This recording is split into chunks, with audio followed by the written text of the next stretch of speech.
පහුගිය දවස්වල ස්වාමීන් වහන්සේ අපි එක දිගට මේ අපේ දෙන්න තුන් දෙනාගේම දාන චිත්තේ බලවත් වෙලා හිටියානේ. නමුත් මම පෞද්ගලිකව ගත්තොත් මම පැවිද්දෙක් හැටියට මම සෑම සියලු දේම අයින් වෙලා මම කැමති යෝනිසෝ මනසිකාරය කරගෙන දවස සැහැල්ලුවෙන් ගත කරන්න ඔබ වහන්සේත් එහෙමනේ. නමුත් ඒ අපිට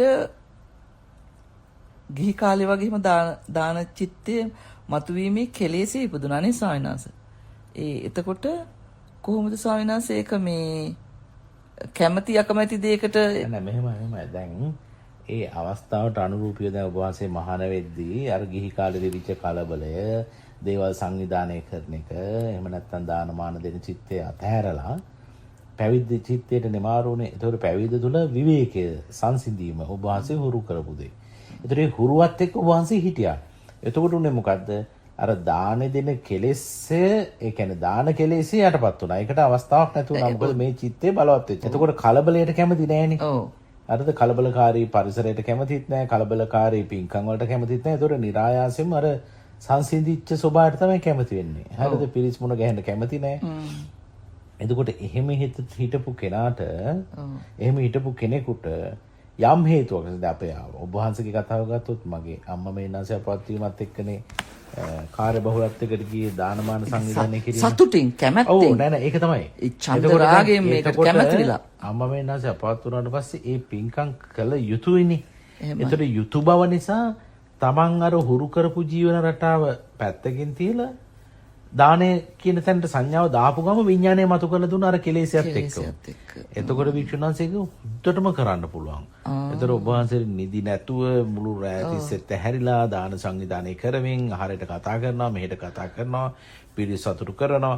ඒතර මේ හැමදේම ඇත්තට මම මුකුත් කරේ නෑනේ. ඒතර ඔබ වහන්සේට මේ දේවල් කරන්න පුළුවන් උනේ අර පැරණි කෙලෙසයත් එක්ක.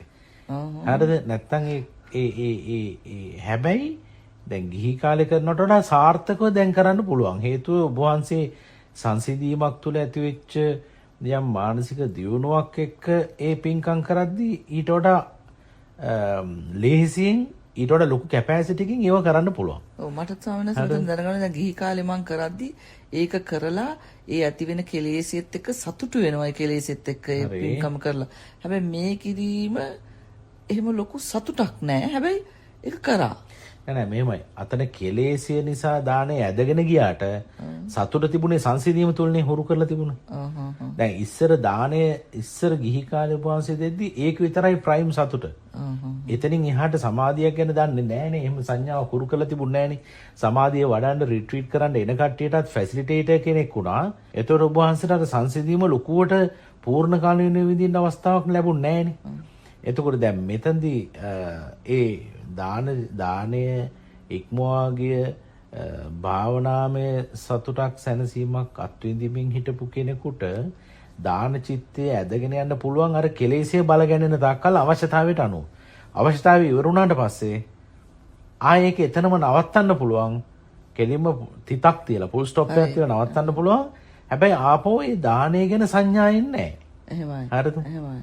දැන් මම ඔබ වහන්සේගෙන් මතක් කරලා අහනක ඔබ වහන්සේට මතකත් නැහැ. අන්තිම පින්කමේ ෆොටෝස් ටිකේම ඔබ වහන්සේ යවුවේ නැද්ද මේ කට්ටියට සතුටු වෙන්න කියලා? ඒතර තමයි ඔබ වහන්සේ යවුවේ නැහැ නේ කියලා. ඒ කියන්නේ දීලා ඉවරෙච්ච ගම ඉවර වුණා සංඥාව. එහෙමයි. දැන් ඒ දානවල ගොඩක් ඈත දුන්නා වගේ තමයි මනස. ඔව්. එතකොට ඒක මං කිව්වේ අර ඒ කියන්නේ සමහර අපේ මේ කෙලෙසය අනික් දේවල් වලින් යටපත් වෙලාද තියෙන්නේ. යටපත් වෙලා තියෙන්නේ. ආය අවස්ථාවක් ආපු ගාම ටග්ගාලා ඒ විඥානේ හරවන්න විතරයි ඕනේ. හරවන පැත්තට කෙලෙසේ ලස්සනට ඇවිලිලා දෙනවා.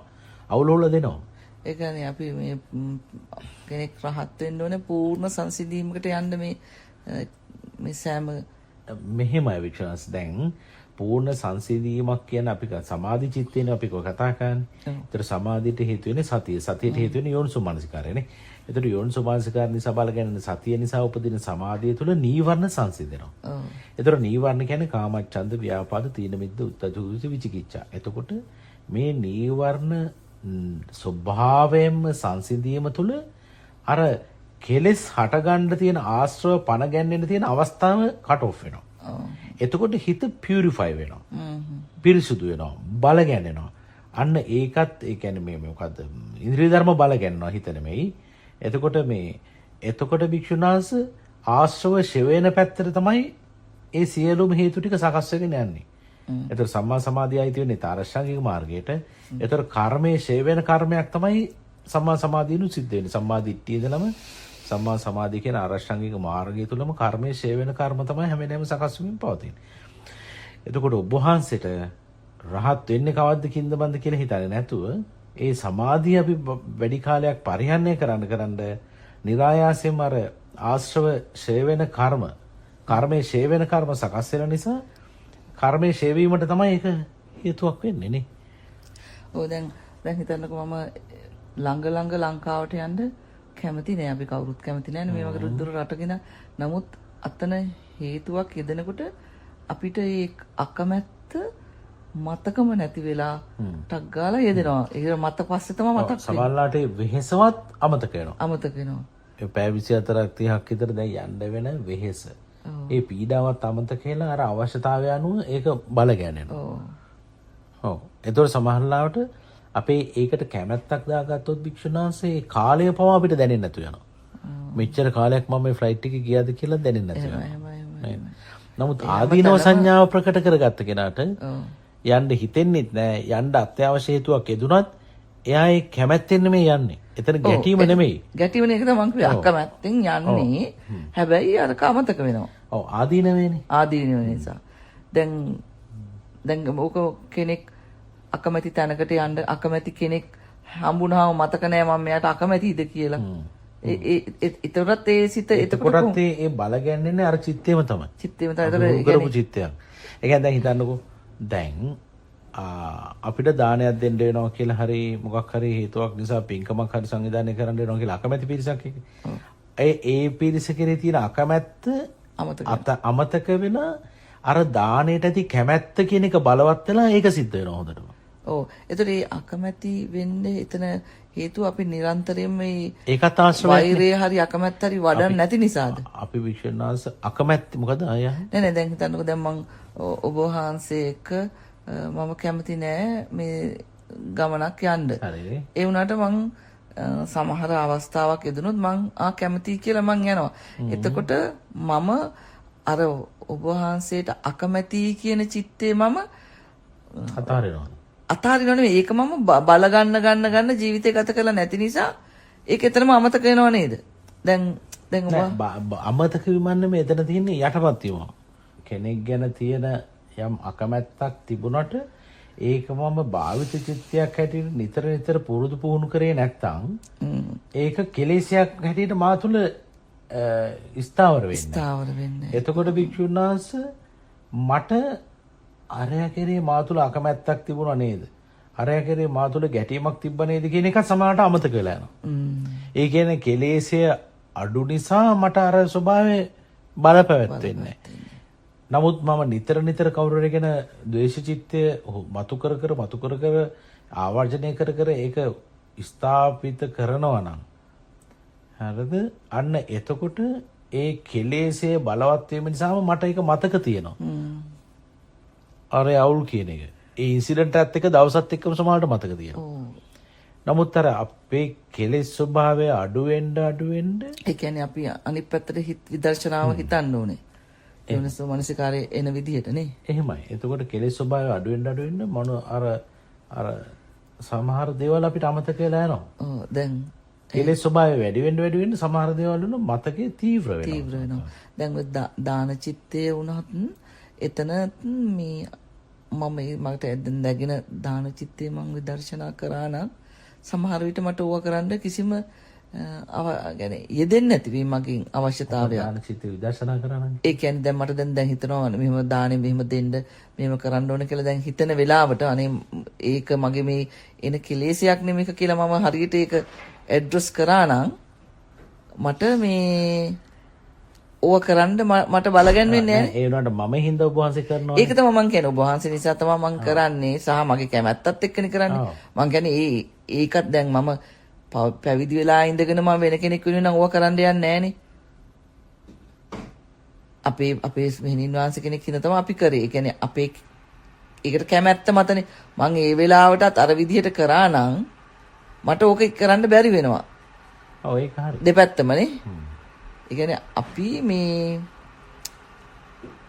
හැමතිස්සෙම මේ කරන්න තියෙන්නේ මේ හැම දෙයකම පංච උපාදානස්කන්ධයේ අනිත්‍යමයි දකින්න තියෙන්නේ. මෙහෙම දෙකුත් තියෙනවා විශ්වාස. දැන් දානයේ චිත්තේ කෙලෙසයක් හැටියට ගත්තේ නැතත් සමාධියෙන් උපවත් වෙච්ච ප්‍රභාස්වර චිත්තයකට පුළුවන් හොඳ දත් දානයක් දෙන්න. ඒක හරි. හරිද? ඒ කියන්නේ අපි කෙලෙස් සහිතව දන් දෙන එකට වඩා අර නික්ලේශී කියන්නේ රහත් කියන මට්ටමේ නෙමෙයි. ඔව්. උපක්ලේශ නෑනේ. දැන් සමාධිය තුල පංච නීවරණ නැහැ. ඉතින් පංච නීවරණයන්ගෙන් තොරව ඊ타මාත්ම විසිතුරු ලස්සන දානයක් කිසිම ප්‍රශ්නයක් නැතුව දෙන්න පුළුවන්. හරිද? ඒකේතොට දාන චිත්තේ විදර්ශනා කළ ගහලා දානව නෙමෙයි. ඒක ඒ දාන චිත්තේ ක්‍රියාත්මක කරන අවශ්‍යතාවය අනුව ඒක හරි. හැබැයි එතන අර ප්‍රශ්නයක් නැහැ. එතන අර මේ නෙළුම් කොලේ වතුර වගේ තමයි. ඒ මොහොතේ ඒක දුන්නා ඒකට සම්බන්ධ පිරිසත් සතුරු කරා එතනින් ඉවරයි කතාව. වහන්සේ අර ඕක ලස්සනට විස්තර කරා අර මේ කැමැති අකමැති එකට ඉස්සලා අපි දාන ගනිද්දි දාන අරන් ඉවර වෙලාවේ ඒ කෙලෙසේ බලවත් කරගන්න විදිහ එක එක්කෙනා එහෙම කරලානේ මිනිස්සෙක් කැමැති අකමැති පරිදි මිනිහක් වුණත් බරන්නේ. එහෙමමයි. ඒ කියන්නේ මොකක් හරි කැමැත්ත අකමැත්ත මත යෙදුණු චිත්තයක් තමයි වෛරයක් ගාවට මේ හිතන්නකෝ. දැන් යුද්ධයකට ට්‍රේන් වෙච්ච යුද සෙබලෙක්. ඔව්. කුට එයාට අර පළවෙනි කෙනා මරණකම් ඒක ලොකු කතාවක්. ඔව්. හරිද? සතුරෙක්ව. නමුත් එයා පළවෙනි කෙනා මැරුවට පස්සේ එයා ටාගට් එකක් ඇචීව් කරා කියලානේ එයාට එන්නේ. එයා ටාගට් එක ගත්තා. එතකොට ඒක එයා දකින්නේ පොසිටිව් මයින්ඩ් එකකින්. ඒ කියන්නේ එයා ඇචීව් කරා කියලාම. එතකොට එයා තව තවත් ටාගට්ස් ගන්න එයා කැමති වෙනවා.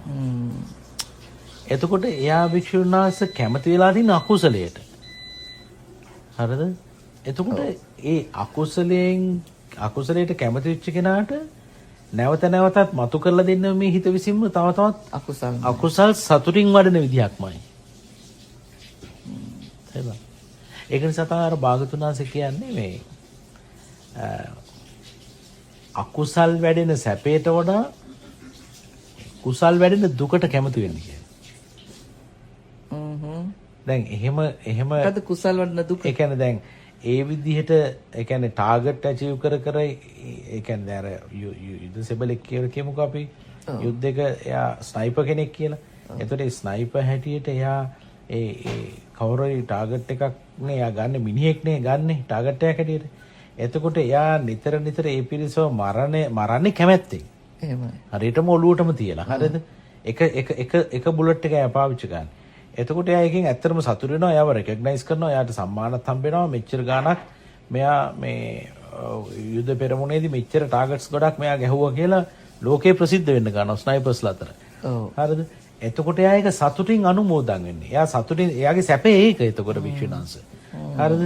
එතකොට ඒක සැපයක් වුණාට ඒක අකුසල් වැඩන සැපයක් නේ. ඔව්. හරිද? අරමුණ මොකක් වුණත් ඒක රට වෙනුවෙන් වෙන්න පුළුවන්, ජාති වෙන්න පුළුවන්, කුලී පදනම මත වෙන්න පුළුවන්, ආර්ථික ප්‍රතිලාභ මත වෙන්න පුළුවන්. එහෙම නැත්නම් self satisfaction එක තමන්ගේ ආත්ම තෘප්තිය වෙනුවෙන් වෙන්න පුළුවන්. ඒ මොන හේතුවක් නිසා හෝ එයාට ඒක අකුසල් වෙන්න සැපයක් නේ.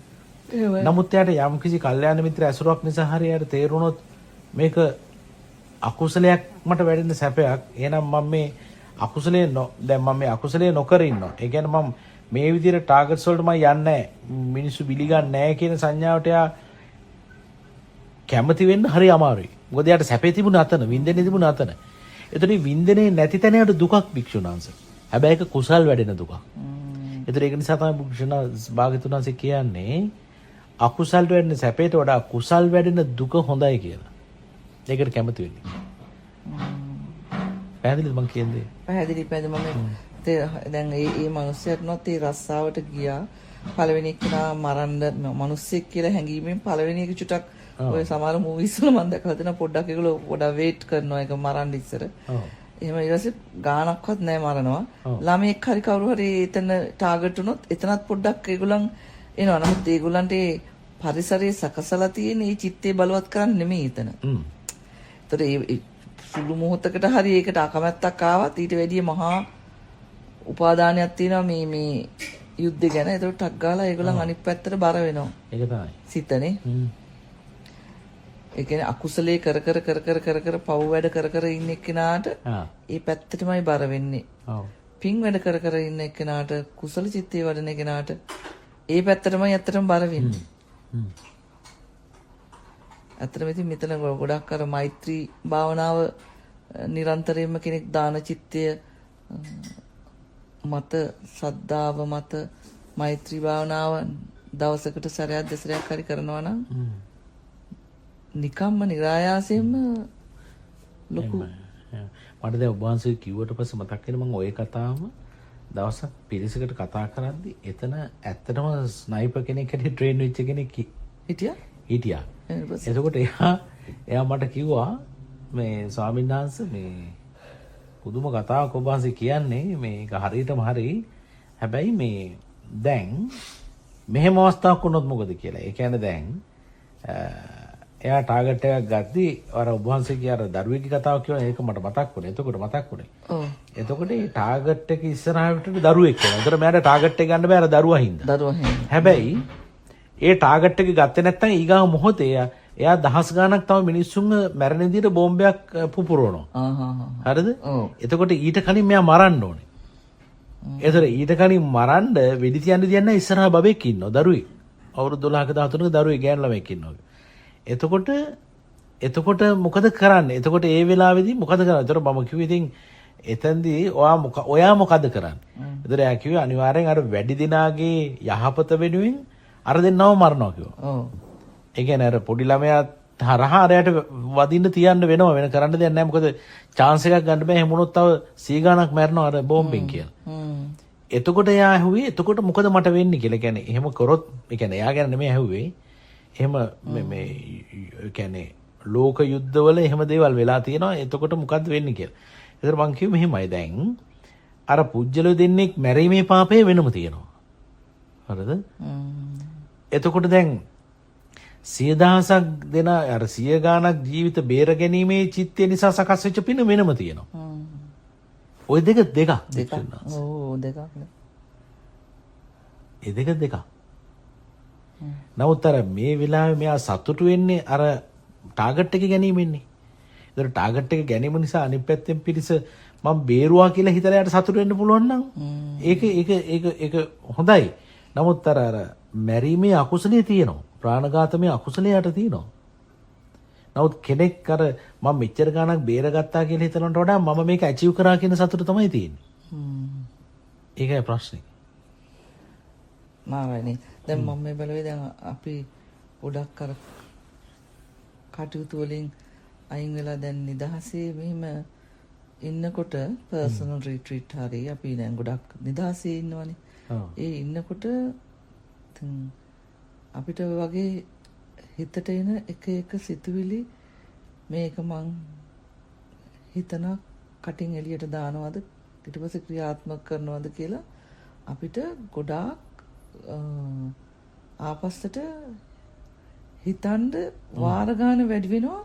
මොකද අයිසොලේට් හින්දා සෙක්ලූෂන් හින්දා ඇනලයිස් කරන්න කාලේ තියෙනවා. එතකොට සිතුවිලි එන එකේ අතරේ ලොකු ගැප් එකකුත් තියෙනවා. මොකද සමහර ඒවා ගැන මොකටද එන සිතුවිලි එක හිතන්නේ කරන්නේ කියලා අපිට ගන්න පුළුවන්. එතකොට ඒ ගැප් එකේදී හරි පහසුයි මේක දැන් මේකට කැමැති අකමැති වෙනකොට ඒ හුදකලාවට එහෙමයි. අන්න එතන මේ මම දැන් මගේ කැමැත්ත අකමැත්ත එතන දකින්න.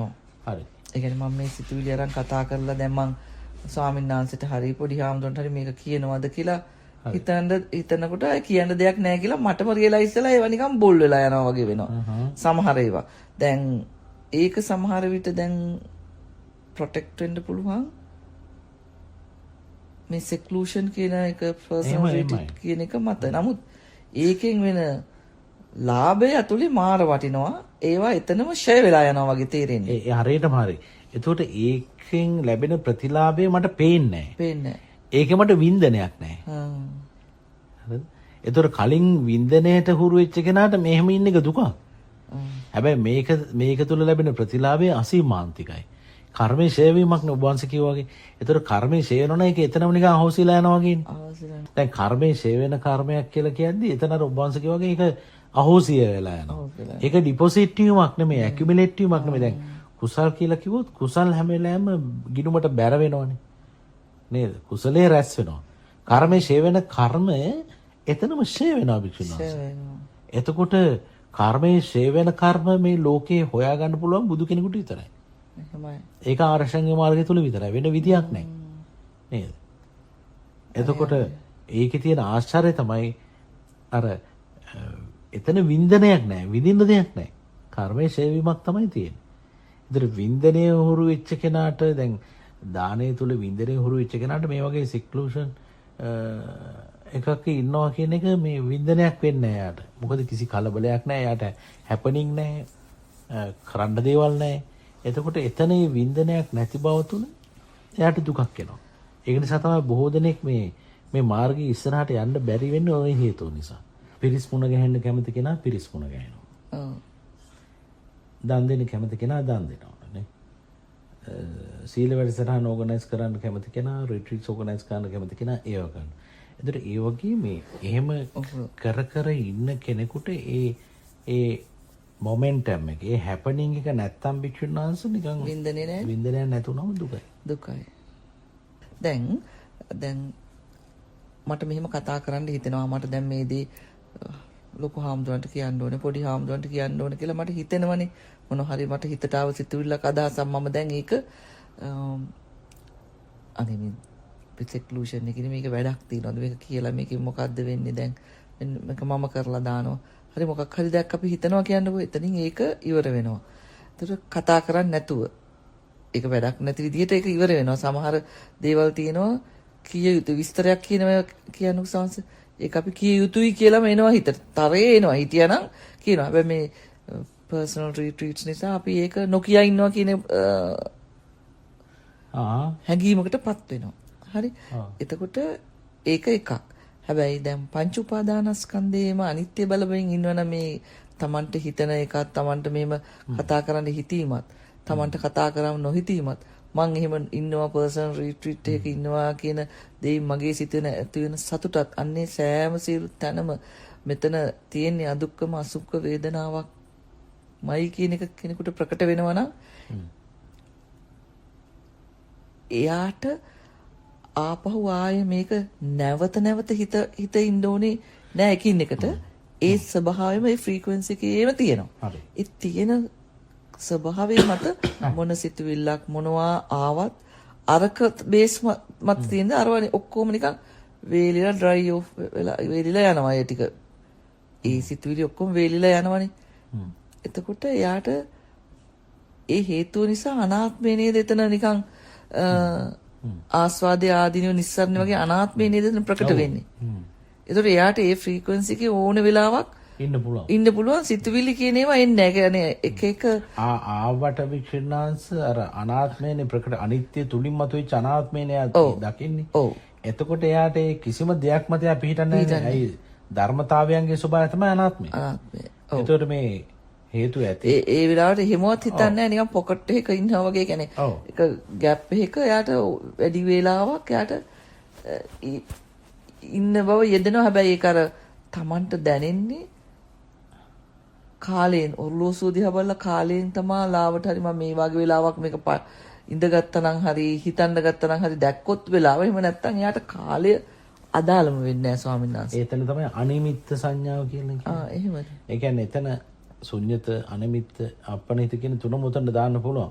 ඒ කියන්නේ එතකොට අනාත්මයත් ওই විදිහටම දැකපු කෙනාට නිකම්ම අර ඔබ වහන්සේ කිව්වර නිකම් මේ ස්ලොට් එකට යනවා. ඒ කියන්නේ අනිමිත්ත කියන ස්වභාවය. සංඥාවට යනවා. එතන මේ බුදුරජාණන් වහන්සේ ශුන්‍යාගාරගතෝවා කියන්නේ ඔන්න ওই විදිහේ තමන්ගේ සිතත් එක්ක තියෙන සිතුවිලිත් එක්ක ශුන්‍යාගාරගතෝවා කියන එක කියන එක විදිහට අර්ථකථනය කරනවා.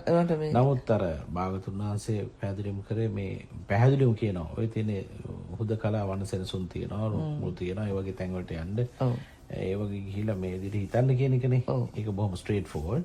නමුත් අර උතන්ද ගියාම ওই විදිහට මානසිකාරයකට ගිය කෙනාට එතන වැඩෙන්නේ ශුන්‍යත සමාපත්තිය. හරි. අනිමිත්ත අපනහිත කියන ওই තුනම උතන තියෙනවා. මම එහෙම කිව්වේ දැන් එතකොට අපි එතන තමන්ගේ පරිසරයේ මොහොතේ තමා ඒක උපදවා ගන්න ඕනේ. ඒක කැලේකට ගිහින් අර කරන එක ගොඩාක් වාතාවරණය පහසු වෙනවා. නමුත් මේ කෙනෙකුට මේක හිතත් එක්ක කරන ගනුදෙනුවක් අන්න ඒක චිත්තේ උපදවා ගත්ත තැන කරන්න පුළුවන්. මට මේක දැන් මෙතනදි මේක ගලප ගන්න පුළුවන් වෙනවා. ඒ භාවිත චිත්තය අනුව මේක හුරු කරලා තියෙන විදිය අනුවනේ. ඒතර මුලදී මට කැලේකට ගිහිල්ලා මේක ගන්න එක මට ලේසි. හැබැයි මම ඒක දැනගෙන ඉන්න ඕනේ කොහොමද කරන්න ඕනේ, මොකද්ද හිතන්න ඕනේ කියලා. කොයිදද මේ මානසිකාරය හසුරවන්න ඕනේ කියලා. ඒ විදිහට හුරු කරගත්ත කෙනා ඊට පස්සේ මේ විදිහට අර නෙට් ප්‍රැක්ටිස් කරනවා වගේ තමයි ක්‍රිකට් ගන්න කලින් අපි තනියෙන් ගිහින් නෙට් වල ගහලා හුරු වෙලා ඊට පස්සේ මේ මැටන් එකේ ගහලා ඊට පස්සේ පිච් එකේ ගහද්දී අපිට එනවනේ නැචරල් ස්ට්‍රෝක් එක. ඒ වගේ තමයි. සාමාන්‍යයෙන් කියවා වගේ අර දාන චිත්තයත් එක්ක ඒක කරලා ඉවරයි. ඒව දැන් ගොඩාක් අවුරුදු ගානකට ගොඩක් ඈතට ගිහිල්ලා. ඔව් එහෙම මනස ගොඩක් ඈතට යනවා ඒකේ. දැන් ස්වාමීන් වහන්සේ කැලවල වල භාවනා කරපු කාලේ කවුරුත් නැහනේ, මුණ ගැහෙන්න කිසි කෙනෙක්ව නැහනේ. එතකොට දිගටම තිබෙස් චිත්ත සමාධියනේ. වෙන විදියක් නැහැ විශ්වනාථ. નિરાයාසෙම සමාධියට හිත ඒකාග්‍ර වෙන්න ඕනේ. ඒ කියන්නේ වෙන අරමුණු නැහැ නේද? වෙන හිතන්න දෙයක්වත් නැහැ. මොකක්වත් නැහැ. එතකොට නිකම්ම හිත ඒකත් එක්ක ඒකාත්මික වෙනවා. ඒ චිත්ත සමාධියයි දැන් තියෙන චිත්ත සමාධිය අතර වෙනසක් තියෙනවද? පැහැදිලිව තියෙනවා විශ්වාස. දැන් මෙහෙත් විවේකී අඩුයි නෑ මෙහෙ විවේකේ වැඩි. නෑ මෙහෙමයි. එතන විවේකයයි මෙතන විවේකයයි දෙකක්.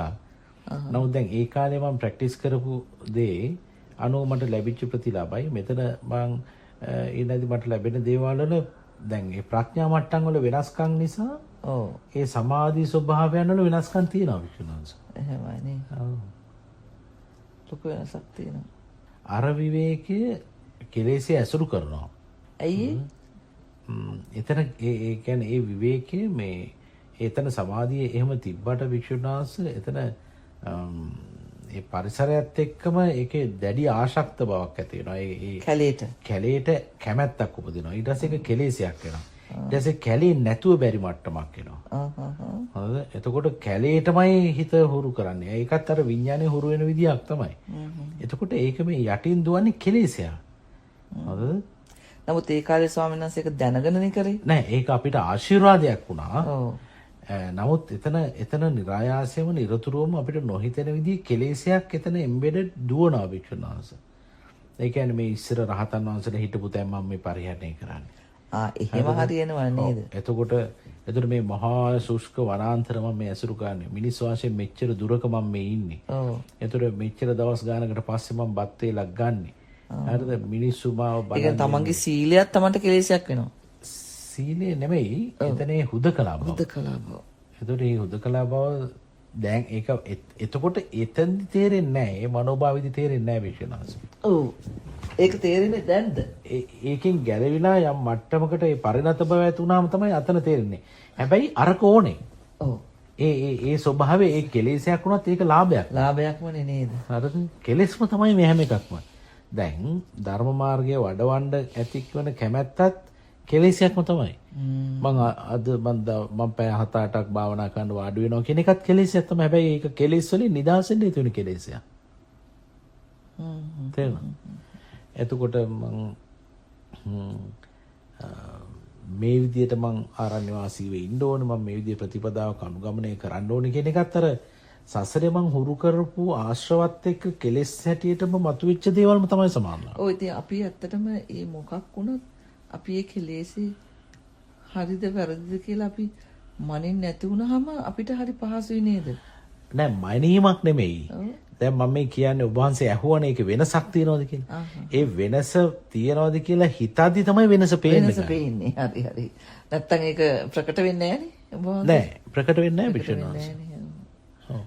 ඒ ප්‍රශ්නේ අහපු නිසා ඔබ වහන්සේ එතෙන්ට ගිහින් ඒක වෙන් කරලා ඒක බලද්දි තමයි මට ඒ කණු ටික පේන්නේ නේ. පහු කරපු කණු මොනවද කියන්නේ? නැත්තම් ඔබ වහන්සේට මේ ඇමරිකාවද කැලේද කියන එක අදාළ නැහැ. නෑ ඇමරිකාවද කැලේද කියන එක අදාළ නෑ. මේ මොහොතේ මට මානසික විවේකී විතරයි වැදගත් වෙන්නේ. අන්න හරි. දැන් මේ කැලේදී තියෙන දුෂ්කර බවත් අපිට ආස්වාදයක් වෙනවනේ. මොකද මම ප්‍රතිපදාව තුල ඉන්නවා කියන සංඥාවත් එක්ක. ඔව් ඔව්. එතකොට මේ රහතන් වහන්සේලා හිටපු තැන් මම ඇසුරු කරගෙන එහෙනම් මමත් මේ රහත් වෙන්න යන කෙනෙක්. එහෙනම් මම මේ ප්‍රතිපදාව තුළ ඉන්න කෙනෙක්. මගේ සීලයට කිසිම අනතුරක් නැහැ මෙතන. එතකොට ඒ විදිහේ මේ යම් මැනීමක් මාන්නයක් එක්කම තමයි එතන ඉන්නේ භික්ෂුන් වහන්සේ. හරිද? ඒක හැබැයි ඒ හිටපු කාලේ එහෙම තේරෙන්නේ නැහැ. නෑ තේරෙන්නේ නෑ. ඒකෙන් මට අනතුරකුත් නෑ. ඒක මට ප්‍රතිලාභයක්මයි. එතකොට ඒ ගත කරපු කාලය තුළ ඇතිවෙච්ච ඉන්ද්‍රිය ධර්මයන්ගේ බල ගැන්වීම නිසාම තමයි ඊට වඩා ඉහළට යන්න පුළුවන්. එහෙම නැතුව අයියෝ ඒකත් කෙලෙස් කියලා දැකලා මං ඒකට නොගිහින් හිටියනම් මට ඒ ටිකක් නැහැ. ඔව්. ඒකත් ඇත්ත. ඔව්. ඔව් ඉතින් අපිට මේ හැම එකම බලන් ගියාම අපේ කෙලෙසයක් තමයි මේ ඔව් දැන් කෙනෙක් අහන්න කැමති තව කෙනෙක් කියවන්න කැමති. ඒතර ධර්මය අහන්න කැමති කෙනා අහන කෙලෙසේ කැමති කෙනා ධර්මයත් අහලා සතුටු වෙනවා. කියවල සතුටු වෙන කෙනා අහන්න යන්නේ නැහැ. ඒතර යාට කියවන කෙලෙසේ තමයි තියෙන්නේ. ඒ නිසා යා ධර්මයේ කියවල සතුටු වෙනවා. හැබැයි දෙපැත්තෙම යාට ප්‍රතිලාභයක් තියෙනවා. නේද? සමහර දේවල් තියෙනවා මට හිතලා තියෙනවා. සමහර දේවල් මට දැනෙනකොට මේක ධර්මයෙන් ඇප්ලයි වෙන්නේ කොහොමද කියලා හිතෙනවා. ඒතර ධර්මය අහලත් නෙමෙයි කියවලත් නෙමෙයි. දැන් සමහර ඒවා මට තනියෙන් ඉන්න කාලවල ආව ඒවා. ඒතර මම මේක කොහොමද දැන් මේ ධර්මයට අනුව මම මේකට හිතන්නේ කොහොමද? ධර්මයට අනුව මම කොහොමද මේක විදර්ශනා කරන්නේ? එහෙම කියලා හිතනකොට අර කවදා හරි ඇහිච්ච ධර්මයේ හරි ගැළපිලා එතන එහෙම යෙදෙනවා. එහෙම වෙනව නේද? එහෙමයි. පොඩි ආමුදු ප්‍රශ්න තියෙනවද? සුපුරුදු හිනාව නේ සුපුරුදු හිනාව. කතා කරන්න ප්‍රශ්නයක් කතා කරා. දැන් සෙක්ලූෂන් එක කොහොමද? නේද? දැන් ඒ අපි පොඩි ආමුදු කොහොමද කියලා අහුවා නේද? ඒක ඉතින් ඇත්තටම එකපාරට ඇහුවට දෙන්න උත්තරයක් නැහැ නේද? උත්තරයක් දෙන්න නෑ මම මේ බැලුවේ. දෙන්න ඕනෙත් නැහැ. නෑ. ඒකත් දැන් මම පුරුද්දට ආන දෙයක්. පුරුද්දට අන්න ඒව තමයි නතර වෙන්නේ සෙක්ලූෂන් එකේ ඉද්දි. සායනාංශ. අනවශ්‍ය වචන අයින් වෙනවා. මොකද මම අර තව කෙනෙක් එක්ක ඉන්ටරැක්ට් වෙන්න ඕන නිසානේ මම එහෙම කතා කරන්නේ. කොහොමද කියලා. ඔව්. ඉතින් කොහොමද කියන්නේ ඉතින් අපි දෙගොල්ලම කෙලෙස් සහිතා නම් අපි දෙගොල්ලන්ටම කොහොමද සුගතියක් නැහැ. අන්න ඒක. හරිද? ඉතින් මම අනේ අද හොඳයි මේ ලස්සන දවසක් කියලා ඉතින් දවසේ ලස්සන බවක් හෝ කැත බවක් නැහැ මේක මගේ හිතේ තියෙන ප්‍රශ්නයක් නේ. ඔව්. හරිද? ඔව් ඉතින් මෙහි කට්ටිය ඔව් බියුටිෆුල් ඩේ හා කියනවා. ඔව්. එතකොට මේ ඒ මගේ කෙලෙස්ම තමයි එළියට යන්නේ. එතකොට එහෙමවත් විතර්කයක් නැතුව ඉන්නවනම් ඒක හරි සුන්දර දෙයක්. එහෙනම් අපි හිතනවා අපි තුන් දෙනෙක් ඉන්නවනම් අපි කතා කරන්න ඕනි කියලා. එහෙම දෙයක් නැහැ. එහෙම දෙයක් නැහැ. එතකොට මේ වචනේ සංසිද්ධියම තුල විතර්ක සංසිද්ධියම තුල ඇති යම් වූ ආස්වාදයක් දැකගත්ත දැනගත්ත කෙනෙකුටමයි විතර්කවල ආදීනව සංඥා ප්‍රකට වෙනවා. එහෙම නැතුව විතර්කයේ ආදීනව ගැන නිකන් හිතුවට වැඩක් නැහැ. විතර්කේ ඉක්මවා යන්න ඕනේ. ඒ සංසිඳීමට යන්න ඕනේ. එතකොට තමයි මේ තේරුමක් නැති හිස් වචන. අපි යන්නේ how is your day been? ඉතින් මේ දවස කොහොමද මොකටද මට? ඇත්තටම මොකටද දවස කොහොමද ගෙවුනේ කියන එක මට මොකටද? ඔබ වහන්සේ හොඳින් ඉන්නවද? තව කෙලෙසයක් ඊට පස්සේ හැදෙනවා. ඔය දැන් වහන්සේට ඊට පස්සේ උත්තරයක් දෙන්න වෙනවා මට නේ. ඇයි මාව සතුටු කරා? එතකොට මම සතුටු වෙන විදියට. එතකොට ඔබ වහන්සේ දෙනවා මම ඔබ වහන්සේ ගැන කන්සර්න්. එහෙනම් නේ මෙයාට මම ප්‍රතිචාර දක්වන්න. එතකොට එතනම අපි බොන්ඩ් එකක් හැදිලා දිනුවක් සකස් වෙනවා. ඒව ඕනේ නෑ. නේ සායනාංශ. ඒව ඕනේ නෑ. හැම මොහොතකම තියෙන්නේ ඇත්තටම අපිට නිවන පිණිසමයි හේතු සැකසෙලා තියෙන්නේ. අපි ඒ හේතුව උඩ ඉඳගෙන අපි ආයෙත් මේ සසරටම විතර්ක ලෝකෙට අපි රිංගනවා. විතර්ක ලෝකෙට රිංගනවා හැම දෙයකටම. දැන් ස්වාමීන් වහන්සේ බෙහෙත් බොනවා කියන එක දන්නවා. ආය අහනවා ස්වාමීන් වහන්සේ බෙහෙත් අරනවද? අපි චුට්ට හරි කරන්නේ හැම මොහොතකම මොනවා හරි මොකක් හරි එකක බොණ්ඩයක් හදා ගන්නවා. ඔව් ගනුදෙනුවක් මොකක් හරි තියෙනවා. ඒ කියන්නේ එහෙම ගනුදෙනුවක් නැතුව මිනිසුන්ට පැවැත්මක් නැහැ. හිත බෝරින් වුණාම ටක් ගාලා කොහාටද පයින්නවා. හරි. එක ෆෝන් එක හරි ගන්න. එක පාට හරි කතා කරනවා. කවුරු මැසේජ් කරලාද කියලා හරි බලනවානේ. එහෙම නැත්තම් මොකක් හරි වැඩක් හරි තනකොළ ටිකක් හරි කපන්න. ඔව් නැත්තම් චුට්ටක් එළියට යන්න. මල් හදන්න. ඉතින් ඒ හැමදේම ඕන වෙන්නේ නැහැ මේ හිතේ තියෙන චලනයේ හින්දා, චංචල බව හින්දා. මොකක් හරි මට එක්ක තව කෙනෙක් ගැන හිතන්න හරි ඕන වෙනවා. ඒක නේ රහතන් වහන්සේලාට කිසි ඒක කරුණාවේශයෙන් උත් වෙන්න පුළුවන්. අරගොල්ලෝ පව් ඒගොල්ලෝ කොහොමද දන්නේ නැහැ. ඒගොල්ලෝ ගැන හිතන්න මොකටද? මම කවුද? ඒතර එහෙම හිතන්න ගත්තාම මේ ලෝකෙන් අපිට ස්කෝ කරන්න පුළුවන්. ලෝක මිනිස්සු අපිට මල් මල් අදානවා නේ මේ හරි හොඳ හාමුදුරු කෙනෙක්. අපි ගැන හිතනවා මෙහෙමයි කියලා. නමුත් ස්වාමීන් වහන්සේ අපි බබ ගානක් ආපස්සට යනවා එහෙමයි. ඒතර කෙනෙකුට හිතෙන්න පුළුවන් මේක එහෙනම් ආත්මార్థකාමී ගමනක්ද කියලා. ආත්මාර්ථය නෙමෙයි උතන තියෙන්නේ ස්වාර්ථය. සෙල්ෆිෂ් කියන එක නෙමෙයි මේ ස්වාර්ථය. ඒතර එදා සිද්ධාර්ථ කුමාරයා රාහුල කුමාරයා ඉපදිච්ච දවසේ එදා ගෙදරින් ගිය ආත්මාර්ථයක් නිසා නෙමෙයි ස්වාර්ථය නිසා. තේරෙනවද? ඒ කියන්නේ මට කෙලෙස් සහිත තාත්තා කෙනෙක් හැටියට මේ පුතාට ෆේල් චරිතයක් හැටියට මේ පුතාට මුණ දෙන්න බෑ. හරිද? මම නිකලෙස් වෙලා එන්න ඕනේ. මේ පුතාවත් නිදහස් කරන්න. කියන සංඥාංගි. ඒතර ස්වාර්ථය තමයි ශ්‍රේෂ්ඨම පරාර්ථයක් බවට පරිවර්තනය වෙන්නේ. ලෝකේ ඉන්ටර්ප්‍රිට් කරන එක ආත්මාර්ථයක් කියලා. එතකොට මම ස්වාර්ථය කියන්නේ මගේ නිකලෙස් බවනේ. ඒතර මගේ නිකලෙස් බව සදාගන්න මම දරන උත්සාහය තුළ හරිද? මගේ කෙස් ගහ පවා ධාතුවක් බවට පත් වෙනවා නිසා විනාශ. නියපොත්ත බව ධාතුවක් බවට පත් වෙනවා. එතකොට ඒකට වන්දනා කරන දෙවියන් බබුන්ට පවා මොන සකුසල්ද? එහෙනම් ලොකුම ශ්‍රේෂ්ඨම පරාර්ථය තියෙන ස්වාර්ථය මත. ලෝකයා කෙලෙසයිත ලෝකයට ඒක ආත්මාර්ථය. ඒගොල්ලෝ අපිට ලකුණු දෙනවා. එතකොට අපි ඇඳ ගන්නවා. අපි මේ ලකුණු වලට හැම වෙලාවෙම උත්සාහ කරනවා. ඔව් ලකුණු සඳහා. ඔව්. එතකොට අපිට ලෝකේ ඉක්මවන්න බෑ. ඒ මනෝභාවයත් එක්ක. ඒක ප්‍රශ්න. ඊට පස්සේ නිකන් බැඳිලා වගේ ඒකලා. නිකන් නෙමෙයි බෑ. උතටම අපි බැඳිලා ඉන්නේ. බැඳිලා ඉවරයි. අහුවෙලා ඉවරයි. අපි චූටි කාලේ ඉඳන් ඉපදුණු දායන අම්මට තාත්තට බැඳෙන්නේ තෝමනේ. එහෙමමයි වික්ෂණන්ස. අම්මට දැන් ඉස්සෙල්ලා බැඳෙන්නේ. අම්මා කිරි දෙනකොට එතෙන්ට බැඳෙනවා. ඔව්. මොකක් හරි වෙන සූපුවක් කරට තිබ්බනම් ඒකට බැඳෙනවා. ඒ කියන්නේ අපේ කෙලස් ගුලියේ අපි කිමිති ඉන්න තාක්කල් ඕනෑම දෙයක් කොහොල්ල ගුලිය වගේ නේද? ඕනෑම දෙයක් આવත් අපි එකට ඇලෙනවා. හොඳ උදාහරණයක් ඒක. කොල්ල ගුලිය. කොල්ල බබා. අපි ඔළුව බොළුනා වගේ ඒ සාකච්ඡාවේ. ඒක නිකන් හරිම අපුසලයක් සෝනා සෑම වෙලේම හැම දෙයකම ඇලි කියන්නේ. එමයි ඉතින්. නෑ ඉතින් ඒ කියන්නේ අකුසලම තමයි. ඒ කියන්නේ අනිවාර්යෙන් ලෝභ දේශ මොහ තුනම එතන යෙදිලානේ මිත් ස්වාමීන් වහන්සේ. ස්වාමීන් වහන්සේ මේ ඔය කියනවා නේද සක්කාය දිට්ඨිය වශයෙන් දැන ගැනීමයි සම්මා දිට්ඨිය කියනවනේ. එහෙම නේද ඒක? ඒක ගැන මොකද හිතන්නේ? මට ඉතින් හිතන්න දෙයක් නැහැ. භාගතුන් වහන්සේ බොහොම පැහැදිලිව දේශනා කරලා තියෙනවා. විෂයාකාර සක්කාය දිට්ඨිය. ඔව් එතකොට අපි දැන් ඔය අපේ හිත රවට්ටන එක සැපයි දුකයි දෙකම එකට යෙදිලා තියෙනවනේ.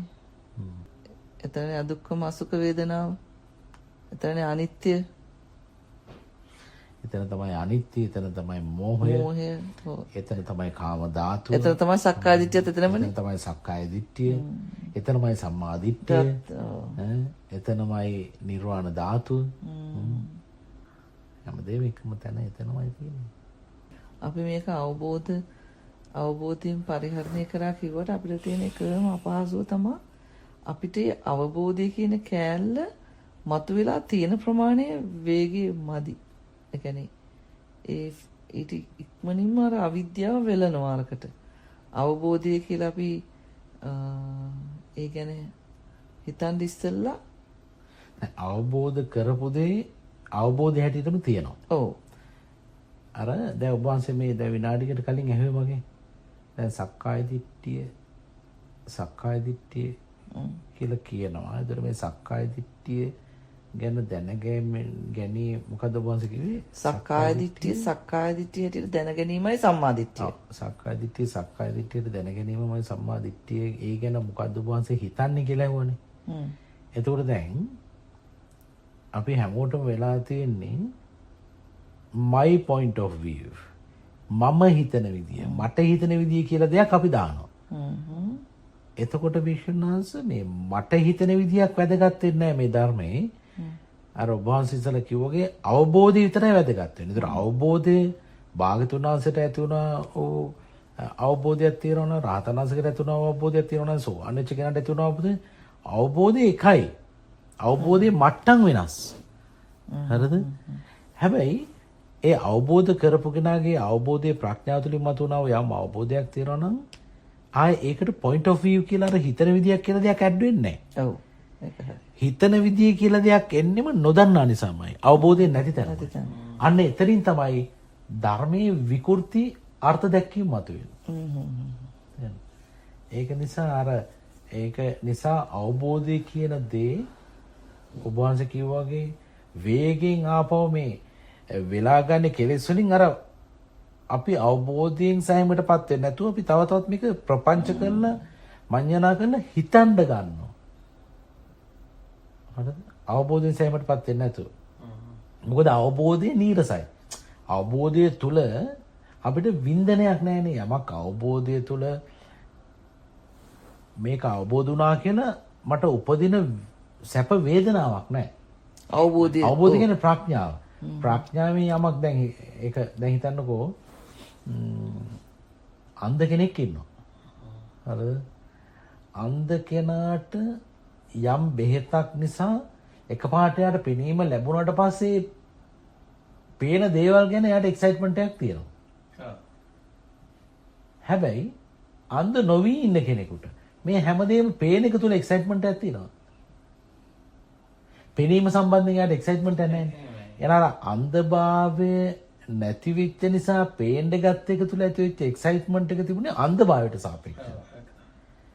නමුත් මේ පේන කෙනාට මේ ගහත් පේනවා අර මලත් පේනවා මේකත් පේන එක තුල එයාට එක්සයිට්මන්ට් එකක් නැහැ. ඇයි පේනවා කියන එක ඇහැ තියෙන නිසාට පේනවා. ඒක සාමාන්‍ය දෙයක්. සාමාන්‍ය දෙයක්. ඒතර ඇත්තටම මේක මේ එතකොට මේ බාහිර තියෙන කතාවක් නෙමෙයි මේක.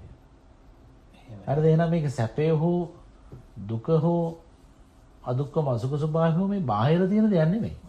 මේ හිතේ ස්වභාවය. ඔව්. දැන් එතන නිසානද තමන්ගේ අවබෝධය අනුව අපේ සිතුවිලි මේ චේන්ජ් වෙනවා නේද? අවබෝධයේ අනුව අපිට වැටහෙන දේවල් වෙනස් වෙද්දී සිත පරිණාමයටපත් වෙනවා. හරිද? ඔව්.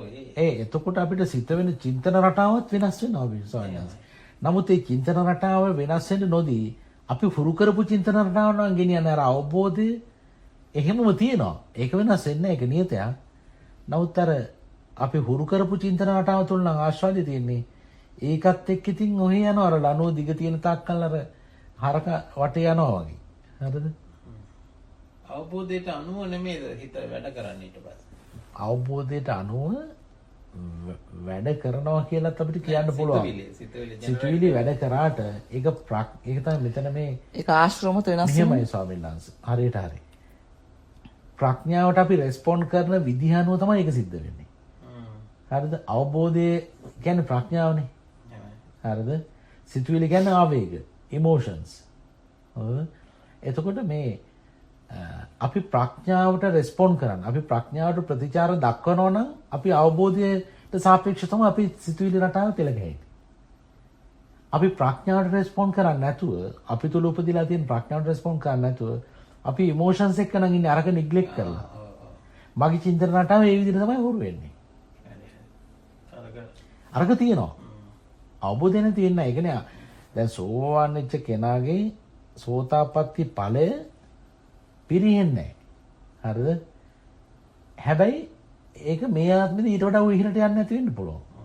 විශාකාට වුණා වගේ. හරිද? ඒක මේ ආත්මෙදී ඊට වඩා ඉහළට යන්න නැති වෙන්න පුළුවන්. නමුත් 8 වෙනි භවයක් කරාගෙන යන්න හේතු වෙන්නේ නැහැ. ඒ අනිවාර්යෙන් රහත් වෙනවා. ඒක නියත සම්බෝධි පරායන ස්වභාවයක් නේ ඒක. හරිද? එතකොටගේ චින්තන රටාව අනිවාර්යයෙන්ම වෙනස් වෙනවා. ඒ කියන්නේ ඒක පරිණාමයටපත් වෙනවා. අපිට කියන්න බෑ සමහරට අන්තිමාත්මෙදී වෙන්නත් පුළුවන් ඒක. හරි හරි. ඒක කොහොමද වෙන්නේ කියලා. ඒතකොට ඒ පුජ්‍යලයා ප්‍රඥාවට රෙස්පොන්ඩ් කරන විදිය අනුව තමයි ඒක වෙනස් වෙන්නේ ස්වාමීන් වහන්සේ. දැන් ඒක මම කිව්වේ දැන් සක්කාය දිට්ඨිය සිඳපු කෙනෙක් සෝතාපට්ටි ඵලයට පත් වෙච්ච කෙනෙක් සම්මා දිට්ඨිය උපදවාගත්ත කෙනෙක් සම්මා දිට්ඨිය තිබ්බට එයාට කාමරාග පිටික තියෙනවනේ. එතකොට එයාට අධිපතිභාවයේ තියෙන කෙනෙක් නම් නිරායාසයෙන්ම අධිපතිභාවයේ හිමි වෙච්ච කෙනෙක් නම් ඒ අධිපතිභාවයේ තුල එයා ද්වේෂයෙන් නම් පරිපාලන කටයුතු කරලා තියෙන ද්වේෂයට ටූල් එකක් හැටියට යූස් වෙන බව එයා දන්නවනම් එයා ද්වේෂය රෙප්‍රසන්ට් කරනවා. එයා ද්වේෂය ඉස්සරහට ගෙනියනවා. මොකද එයාට ඒක ටූල් එකක්. එයාගේ පරිපාලන මේ සාර්ථකත්වය පරිපාලනයේ සාර්ථකත්වය වෙනුවෙන්නේ. එතකොට එයා ද්වේෂය පාලනය කරන්න එයා යන්නේ නැහැ. හැබැයි එයා සෝවාන්. එයා දන්නවා කතාව. නමුත් එයාකට ප්‍රඥාවට රෙස්පොන්ඩ් කරන්නේ නැහැ. එයා ඒක භාවිතා කරනවා. කෙලෙසයක් හැටියට එයාගේ සාර්ථකත්වය වෙනුවෙන්. නමුත් එයාගේ අවබෝධය වෙනස් වෙලා නැහැ. නමුත් එතකොට අවබෝධයට සාපේක්ෂව චින්තන රටාව වෙනස් වෙනවද කියලා ඔබ වහන්සේ අහපු ප්‍රශ්නෙට නියත උත්තරයක් මට දෙන්න බෑ. හරිද? හැබැයි ඒ පුජ්‍යලගේ තීරණය. ඔව් එයාට ඕන නම් මේ ජීවිතේම පිරිනිවන් පාන්න එයා ඒකටම පංච උපාදානස්කන්ධේම අනිත්‍ය බලවල දවස් 7ක් එක දිගට කරොත් එයාට රහත් වෙන්න උනත් පුළුවන්. ඒක එයාගේ කැමැත්ත. ඒක අවබෝධය මත ඇතිවෙච්ච කැමැත්ත. ඒ නිවනට ඇති කැමැත්ත මත එයාට පුළුවන් මේ දේ කරගන්න. මට හිතෙනවා බක්කුල මහරහතන් වහන්සේට එහෙම බණක් කියන්න කිසි කෙනෙක් කතා කරනත් එයාට කැමැත්තක් ආවේ නැහැ නේද?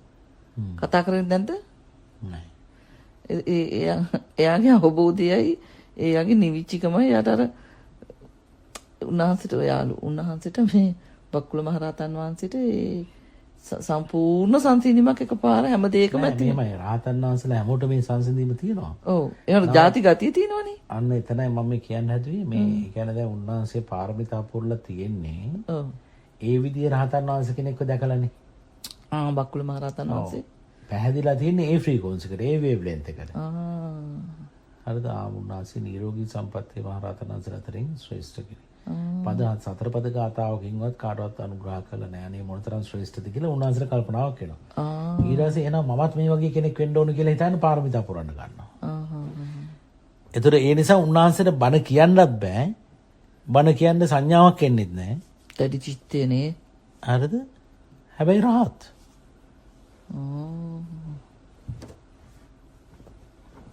මානේ දෙක. මට මේ කවුරු හරි ඇහුවා මගෙන් සෝවාන් වෙච්ච කෙනෙකුට අතින්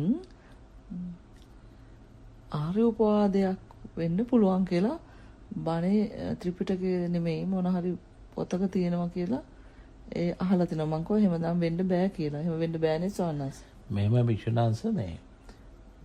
සූත්‍රවල තථාගත කියන්නේ භාගතුන් වහන්සේගේ කිසිම දේශනාවක එහෙම එකක් කියලා නැහැ. ඕක සමහර වෙලාවට ආචාර්ය මතවාද වලින් එන්න පුළුවන්. අට කතා වලින් එන්න පුළුවන්. එහෙම දේවල් ඒ ස්වාමීන් වහන්සේලාගේ પરම්පරාවෙන් එන මතවාද හරහා ඒ වගේ දෙයක් ලියවෙන්න පුළුවන්.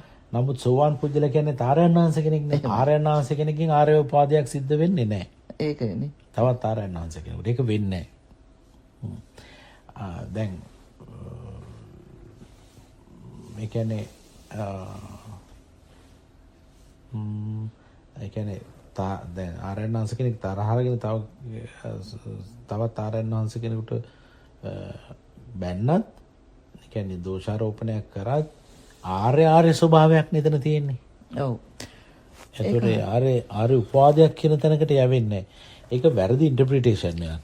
ඔව්. හැබැයි සෝවාන් වෙච්ච කෙනෙක් අතින් මිනිහක් වරෙන්න පුළුවන්. දැන් මෙහෙම දෙයක් තියෙනවනේ. නේද? භාගතුන් වහන්සේ දේශනා කරනවානේ සෝවාන් වෙච්ච කෙනකින් වෙන්නේ නැත්තේ මොකද්ද කියලා. ඔව්. හරිද? ආනතරී පාප කර්මයක් සිද්ධ වෙන්නේ නැහැ. ඔව්. එහෙනම් මිනිහක් මැරෙන්න පුළුවන් හැබැයි අම්මා තාත්තා මැරෙන්නේ නැහැ. රාතනසල ඝාතනයක් වෙන්නේ නැහැ. right. තේරෙනවද?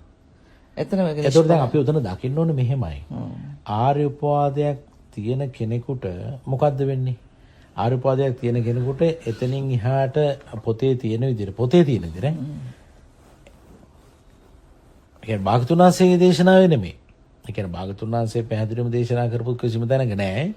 නමුත් පොත්වල සඳහන් වෙනවා ආර්යපාදයක් කරපු කෙනෙකුට එයාට මාර්ගඵල නිවන් ලබන්න ඒක බාධාවක් වෙනවා කියලා.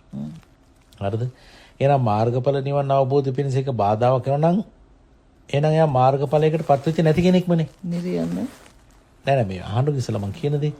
මාර්ගඵල නිවන් අවබෝධයට මගඵල නිවන් අවබෝධයට බාධා වෙනවා කියලා කියන්නේම මගඵල නැති නිසානේ. ඔව් මගඵලයක් නැති නිසා. එහෙනම් ආර්යපාදයක් වෙන්නෙම මගඵලයක් නැති කෙනෙක්. නැති කෙනෙක් ගියත්. හරිද? හරියට හරි. ඒතකොට දැන් සෝවාන් වෙච්ච පුජ්‍යලයා ආරයන් වහන්සේ කෙනෙක්නේ. ඒතකොට භාගතුන් වහන්සේ කියනවානේ කිසිම හේතුවක් නිසා යාපව රිවර්ස් ගහන්න නැහැ කියලා. ඒතකොට කිසිම හේතුවකට යා නිවන් දකින්න වළක්වන්නත් බෑ කියලා. නේද? එහෙමනම් විශ්වනාංශ ආර්ය උපාදයක් එයාටින් සිද්ධ වුණොත් ඔය කියන විදිහට එයාට ඉතුරු මාර්ගඵල සම්පූර්ණ කරන්න බෑනේ. ඒතර භාගතුන් වහන්සේ දේශනා කරපු දේ මොකෝ ආපෝ පරස්පර විරෝධී වෙනවනේ. නේද? ඒ නිසා ඒක අපි ඒ විදිහට ගන්න හොඳ නැහැ. හොඳ. ඔය සත්‍තාව ඇති කරවලා ධර්මයේ කෙරෙහි ගෞරවය වැඩි කිරීමේ චේතනාව නිසා හෝ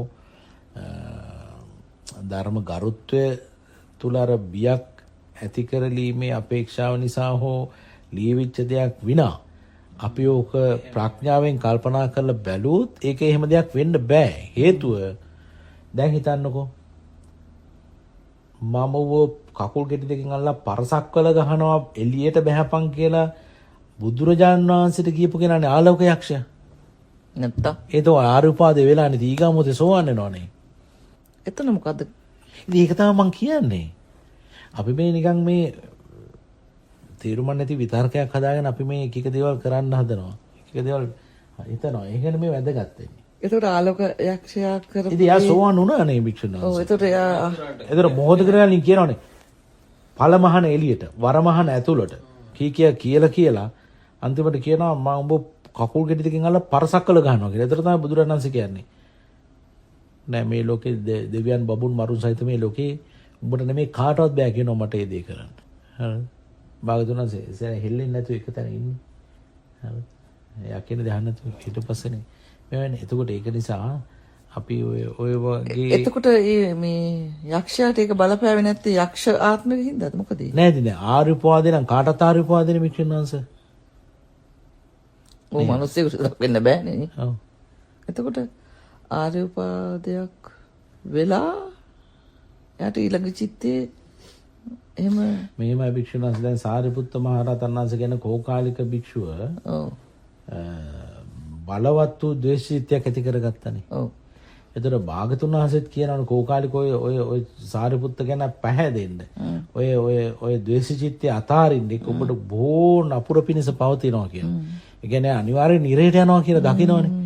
එතකොට මේ නිවන් කතන්දරයක් ගැන නෙමෙයි මේ කතා කරන්නේ. නිරේට යන නිසා එකකින් වලකින්න මේ සාරිපුත්ත මහ රහතන් වහන්සේ කෙරෙහි මේ පැහැදීමක් ඇති කරගන්න. ওই ද්වේෂීත්‍ය අතාරින්න. යාළු බ්‍රහ්මයාත් ඇවිල්ලා කියනවනේ. ඔව්. හරිද? එතකොට මේ ඒකයි කතාව භික්ෂුන් වහන්සේ. එතකොට ඒ වෙලාවේ මේ ආරුපාද කතාවක් නෙමෙයි. ඒ ද්වේෂීත්‍යය ඇති වෙන consequences ඒකේ ප්‍රතිවිපාක භයානකයි. ඒ නිසා තමයි අර රහතන් වහන්සේලාත් එක්ක හැප්පෙන්න එපා. රහතන් වහන්සේලා කෙරේ ද්වේෂීත්‍යය ඇති කරගන්න එපා. එහෙම කියලා එහෙම කියන්නේ. ඉතින් මේ ආර්ය උපවාද කතාව ඇත්තටම ඔගේ සෝස් එක මට මතක නෑ. මතක නෑ නෙවෙයි මට ඒක හරියටම මම දන්නේ නෑ මොකද මම ඒක හොයලා නෑ මට ඒක අදාළ නැති නිසා. මේ එහෙම දෙයක් නෑ භික්ෂුන් වහන්සේ. ගොඩක් දිනේ කඩ කාලේ හිතනවා දැන් ඔන්න භාවනා කරන්න වාඩි වෙනවා. සමාධියක් එන්නේ නැති වුනහම ඔන්න ගුරුවරයා ගාවට යනවා. ගුරුවරයා ආර්ය උපවාද කතාව ගිලපු කෙනෙක් නම් කියනවා මේ ඔයාට ආර්ය උපවාදයක් වෙලා ඇති සසරේ ඒක නිසා තමයි උතනින් හැට වැඩෙන්නේ නැත්තේ. දැන් ඉතින් දැන් මොකද කරන්නේ?